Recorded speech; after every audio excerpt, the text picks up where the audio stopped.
I am one of those people who never formed an emotional bond as a child.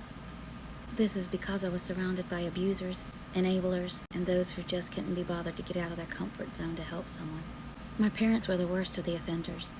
They were both narcissists, meaning I was raised in what they have coined the double dungeon. So let me give you a little glimpse into the first 5 years of my life. My dad was vicious, cruel, and sadistic. The only time I ever saw that man happy was when he was abusing someone. My dad had these little games that he played with me. These games always involved fear, pain, humiliation, and control. Since I was a kid, I named the games.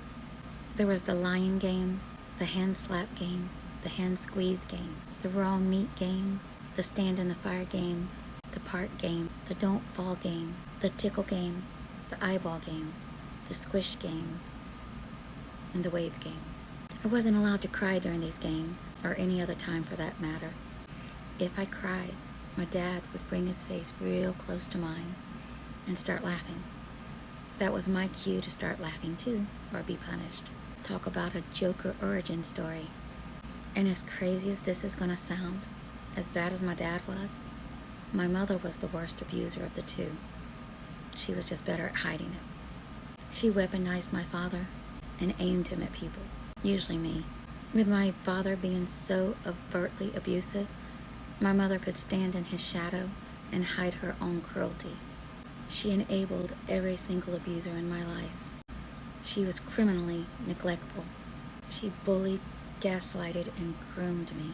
And she was a master at controlling the narrative. She spun lies like webs, and in each scenario she was the victim, just doing her best to endure a violent husband and a child who made up insane stories of abuse to get attention. My mother could not stand me.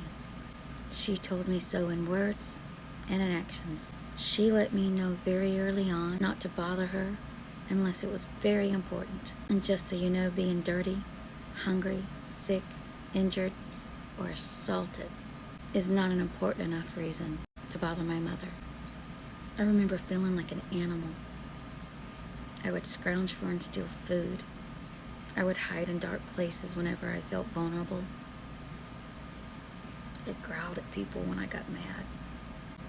But I'm here to tell you, not only did I survive them, I made it my goal to be nothing like them.